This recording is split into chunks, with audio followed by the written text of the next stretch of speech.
Hello friends, welcome to back my channel Dolly's blogs. আজ আমি বানাবো নলেন গুড়ের ক্ষীর ভরা পাটিসাপটা। পাটিসাপটা বানানোর জন্য আমরা এখানে চালগুলো অনেক আগের থেকে ভিজিয়ে রেখেছি।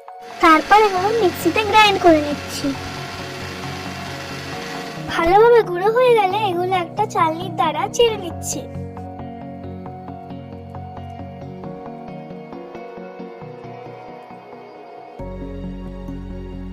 চালা হয়ে গেলে এখানে আমরা প্যাকেটের দুধ একটা পাত্রে ঢেলে নিচ্ছি। তারপর এখানে সেই চালগুড়িগুলো মিশিয়ে দেবো।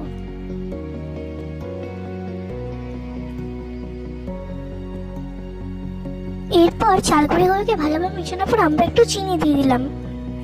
এরপর আমরা তাওয়াতে একটু অয়েল ব্রাশ করে নিচ্ছি। এবার এই মাখা সন্দেশগুলো নিয়ে নিয়েছি, এগুলোকে পুর হিসেবে পাটিসাপটার ভিতরে দিয়ে দেবো। এবার এখানে পাটিসাপটাটা কি করে বানাচ্ছে সেটা দেখে নাও। দেখো, এখানে পুর হিসেবে মাখা সন্দেশটাকে দিয়ে দিল।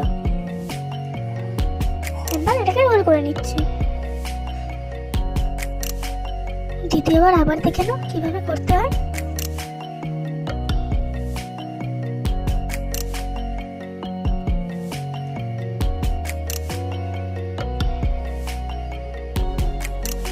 একটা একটা করে পাটিসাপটা করতে করতে কিন্তু আমাদের এখানে সব পাটিসাপটাগুলো হয়ে গেছে বানানো।